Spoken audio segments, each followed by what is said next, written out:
on, guys? JD from New York here. This is Off the Script, and I'm bringing you guys the latest in WWE news and rumors. Eye for an eye is what WWE is promoting it as. If you watch Monday Night Raw, Seth Rollins and Rey Mysterio will meet at Extreme Rules, the horror show. I'm sorry, I got it wrong. The horror show at Extreme Rules, because they didn't mention it enough on Monday Night Raw. Little does WWE know the horror show has already existed on Monday and Friday night for quite some time. But regardless of that fact, Seth Rollins and Rey Mysterio will meet in what WWE is promoting as an eye for an eye match. And yes, someone is slated to lose an eyeball, according to WWE. Now, I get the fictional part of pro wrestling. It's why we all fell in love with it in the first place. But if you expect me to believe someone like Seth Rollins and Rey Mysterio is gonna go into this match and lose a fucking eyeball, if you expect me to see Seth Rollins on Monday Night Raw with one fucking eyeball, what is he gonna come out with, a fucking eye patch? Is he gonna come out as a pirate? Pirate Rollins! Arr! Are you serious? Rey Mysterio's already been walking around with one eye with his fucking mask, covered half of his mask. What if Rey Mysterio goes to, I don't know, AEW and works for Cody Rhodes? Is he going to sell the eyeball injury from WWE over there in another promotion? WWE is promoting this as an eye for an eye match with somebody losing a goddamn eyeball at Extreme Rules.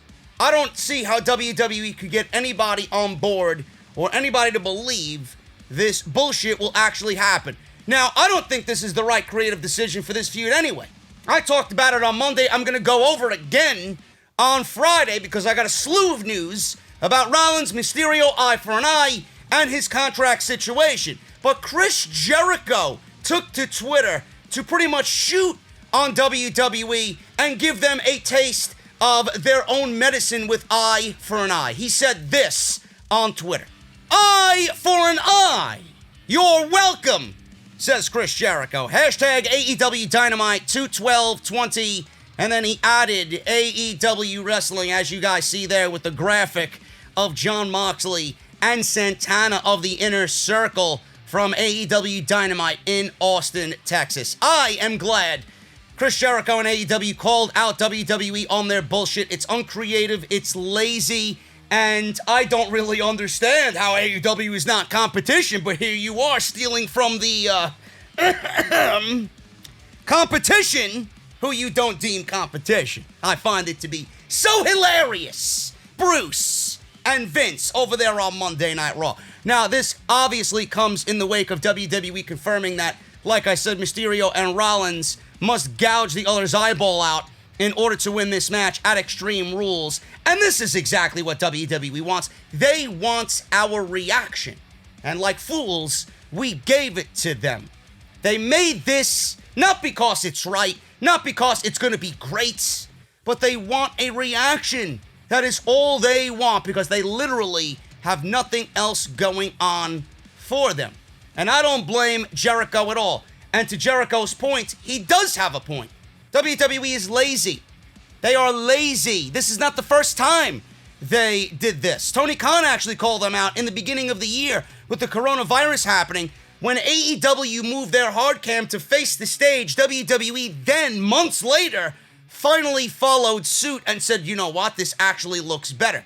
As usual, WWE's behind the eight ball on literally everything in the world of pro wrestling. The one thing I find to be the most ridiculous about this is that Vince McMahon sat down with shareholders at a conference call for WWE stock and shareholders, right?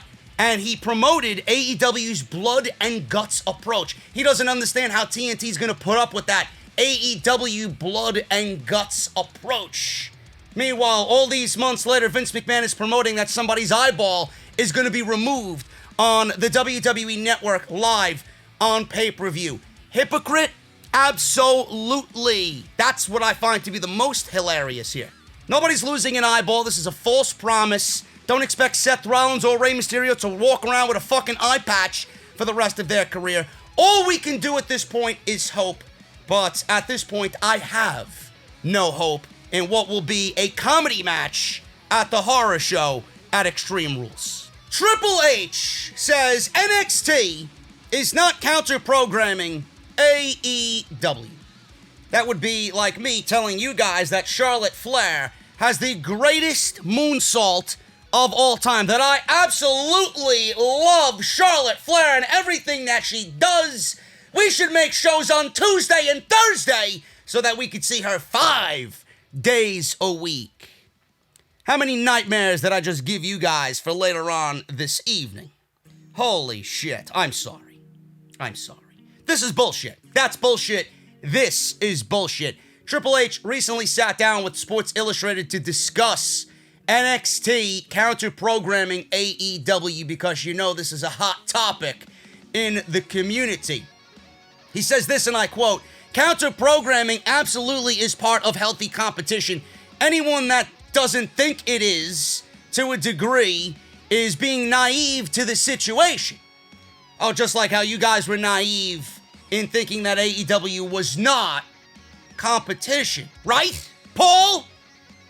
Moving on. You saw that back in the day when Clash of Champions was counter-programming WrestleMania in 1988. Paul, this isn't 1988. This is 2020, where WWE acts and thinks they're the only game in town.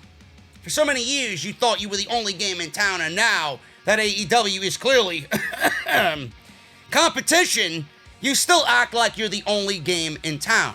At the same point, it can't drive your booking decisions. Obviously, there are counter-programming decisions, but I can tell you exactly how this came about.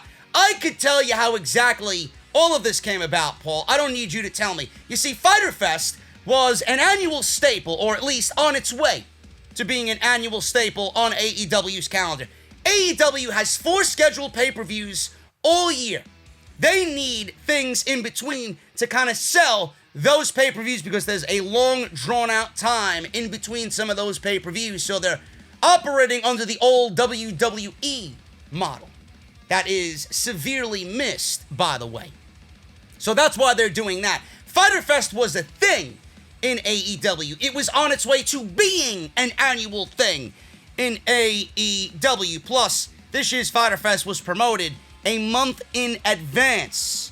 The Great American Bash came about in 1 week because you seen what AEW was doing with Fyter Fest over 2 nights. You seen night 1, you seen night 2, and then WWE gives us the Great American Bash. They do not only 1 night, but 2 nights of the Great American Bash. When was the last time WWE had any desire to use the Great American Bash? I don't know. Never. That's why it got axed from the WWE pay-per-view calendar. And let me ask you, Paul, you didn't go about doing what you're doing now all in the years prior. NXT didn't need special events in between takeovers. NXT didn't need to go to these lengths to provide us with what I thought at the time was the best wrestling promotion in all of North America. And now it's not even feeling like the NXT that I initially fell in love with. Am I in the ballpark, Paul? You didn't need to do what you did it anyway because AEW is not competition. Give me a break. WWE had no plans for the Great American Bash, and then boom. When you wake up the next morning, Great American Bash is a thing for 2 nights. Just like Fyter Fest is a thing for 2 nights. He says, obviously there are counter-programming decisions, but I can tell you exactly how this all came about. Almost all of these storylines were headed where they are now. I wouldn't say all of them. Adam Cole and Keith Lee and Karrion Kross, they didn't even have a storyline or anything between them. You're just promoting a champion versus champion match because A, WWE is giving them away like fucking beer nowadays, and B, you needed something to hang your hat on. Hey, watch us! And then you go and have Indus Sher leak the spoiler to get everybody excited. Don't think I didn't see what you were doing there, Paul. He says, almost all of these storylines are headed where they are now. There was a gap, timing-wise, between In Your House and what will become SummerSlam TakeOver. There was a gap all in the years prior. Now you're worried about the fucking gap in between? Oh, that's right. I'm sorry. AEW wasn't a thing last August. Give me a fucking... How do you believe this rubbish, this WWE garbage? This is that halfway point, so it doesn't change our decision-making process. I don't counterbook. I book what's right for NXT. Not if the recent TV tapings have anything to say about it. NXT doesn't even feel like NXT. Please keep Robert Stone vomiting off of my fucking television.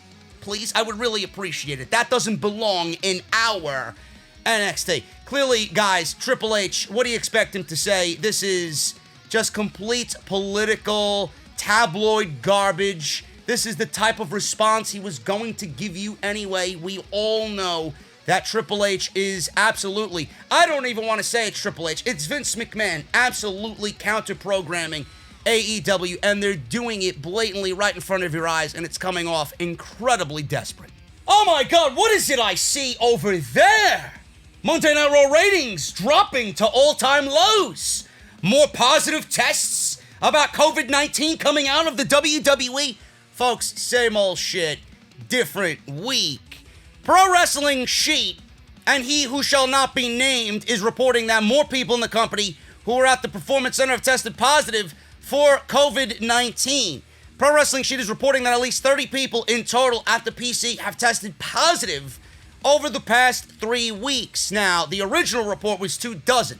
Then WWE came out and said all of the dirt sheets are over-exaggerating the number. But this is the new number now floating around. Over 30 have tested positive out of the WWE.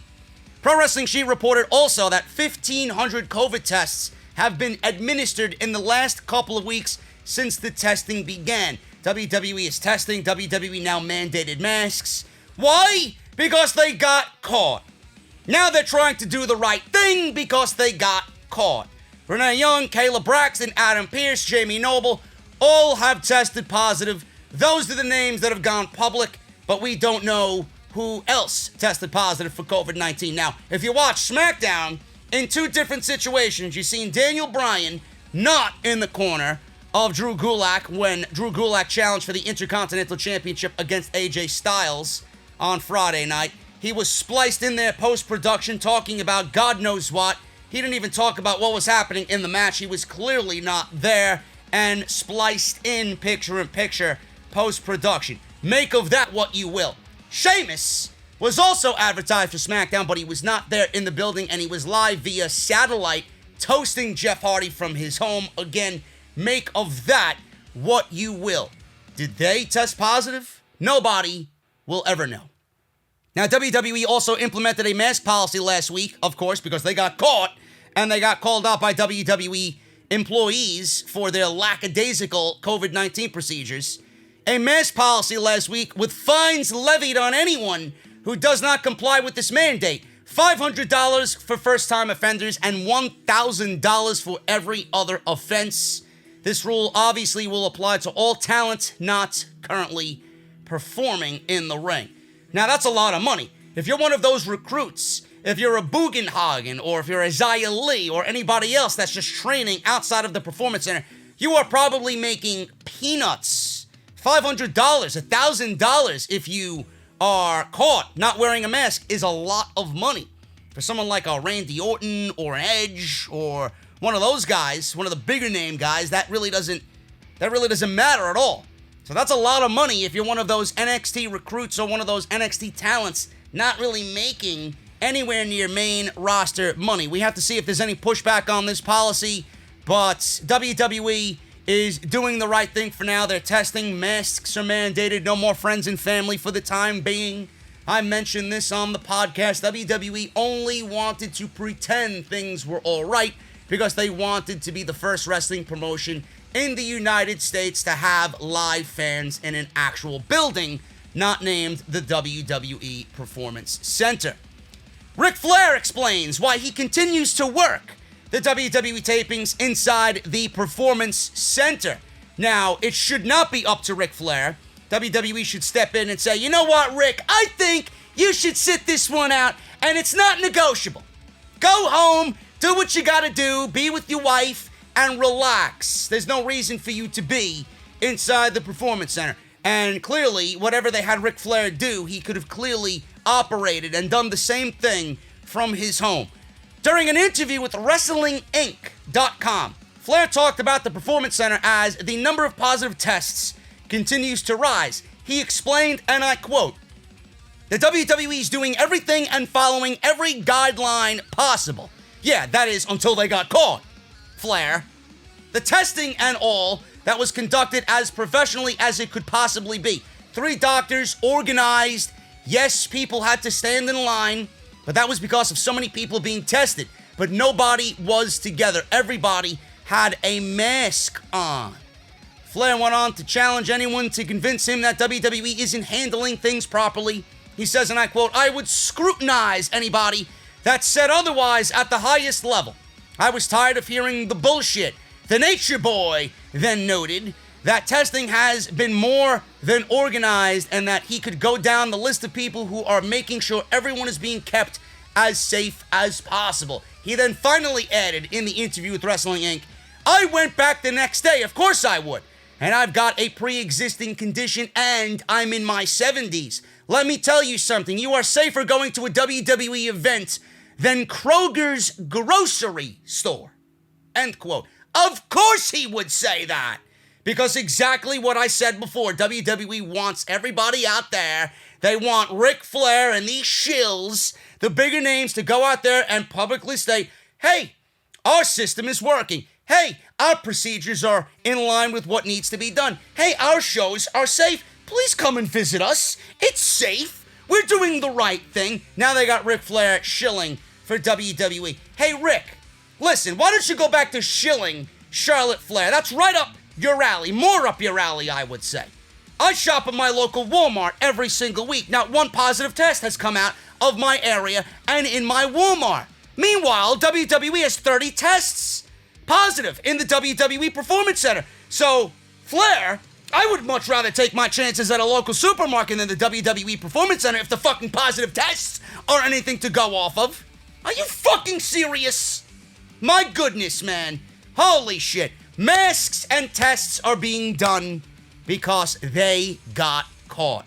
Another thing is, did you guys hear about this Low-Key?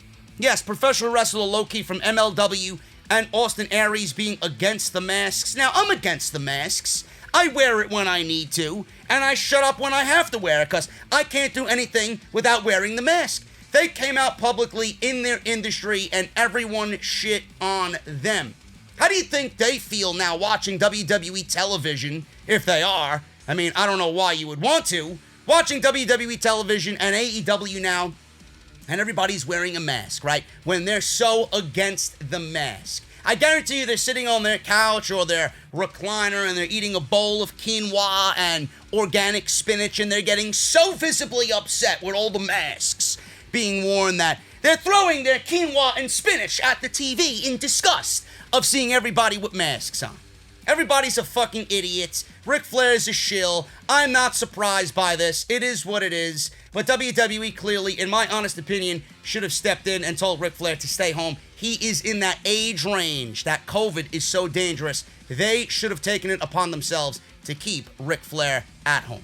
How many of you guys actually purchased WWE 2K20? Nobody? Crickets? Is that what I'm hearing? Not a single soul? I'm not surprised. WWE 2K20 was an absolute disaster in every sense of the word. Worked on by people who don't give a shit about their job.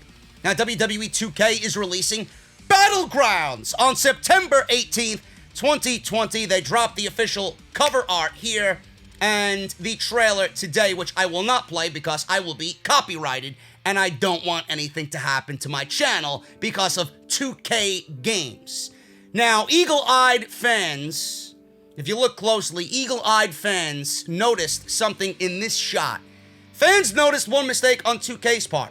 Apparently, when they were capturing footage for the trailer to send out as, I guess, the trailer for PlayStation's website and all appropriate platforms, they did not move the mouse out of the shot. This was seen rather quickly and then obviously shared around on social media. Now, I miss that shit. I really do. I miss playing the video games. But I can't get behind a company and a game that is this terrible.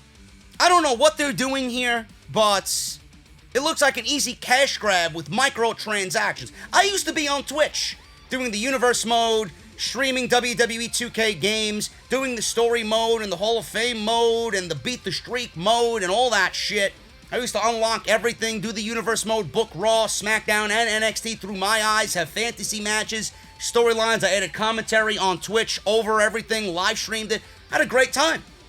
I can't get behind a game that has been this bad, a franchise that has been this bad, that doesn't listen to fan feedback. I don't know who's worse, 2K or Activision with Call of Duty.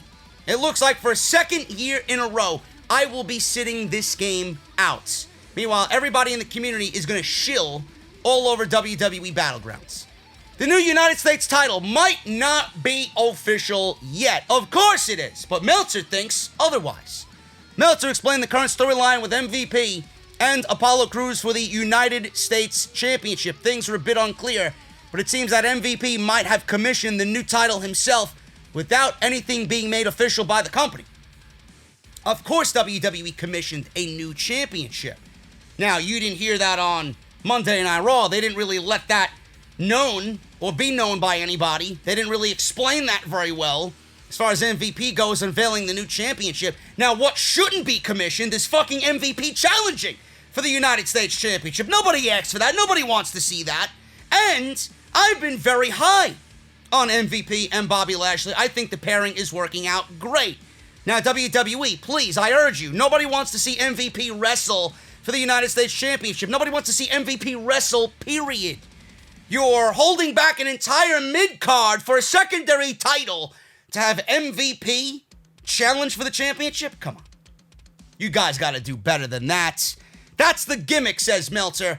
The gimmick is he made a new belt. That's the story. Maybe when Apollo Crews beats him, Crews will use the new championship as the new championship, or MVP wins it and then uses that belt. Right now, it's like the thing with Moose and Impact. It's like a fake belt. The gimmick is that MVP is a rich guy, so he had to really make a big, gaudy belt for the United States Championship. Now, WWE is already selling the replica for said championship. If you guys look here, let me know what you think of the title. I think it looks great. Now that I look at it again in the proper lighting, it did not look good on Monday Night Raw. Now, in this picture, it looks good. I think it looks great. So let me know what you guys think about that. But yes, this is a real title, and WWE will be using this championship on their television moving forward. Now, the United States Championship might not be the only new championship we see on WWE television. Who you just seen photographed there with the United States Championship, that's actually Belt Fan Dan. He designed the new United States Championship, and he also noted on Twitter that WWE has had a new SmackDown Tag Team title design since WrestleMania 35, but they have not been used. He said this in regards to that situation on Twitter with a fan. Someone by the name of Malice Monster on Twitter tweeted Belt Fan Dan, any rumors on new main event belts? Not too hopeful. And then Dan actually tweeted and said they've had a new SmackDown Tag Team title since WrestleMania 35 that they have not used. The NXT belt is being replaced with a larger version of the same design. Now, to be honest with you, I don't think we need new SmackDown Tag Team Championships. This is what I've been proposing for years. Get rid of the SmackDown, get rid of the Raw Tag Team titles, abolish both of them, being that the design is terrible, make one Universal Tag Team Championships, combine the divisions, then you wouldn't need a brand-to-brand invitational anymore, being that we have a lack of tag teams in the WWE. That would be the best way to go about it, but I'm not remaining hopeful that WWE does anything right with tag team wrestling. So we'll see what happens with new belts and new designs. They've hit a home run with the IC title. I like the US title. Let me know what you guys think down below in the comment of this video. Finally, Shayna Baszler. They found her! They found her! Oh my God! They found Shayna Baszler! On Raw? Of course not. Of course not. On main events! Oh, that's right. Imagine being called up from NXT and getting put on main event Imagine that. Imagine going from a Royal Rumble win, didn't happen, being the Elimination Chamber MVP, eliminating every woman in the entire division, going on to be the most dominant Elimination Chamber individual of all time, having a WrestleMania match with Becky Lynch, losing, and then winning Money in the Bank, supposedly, to have that pulled out from underneath you, and then now on main event.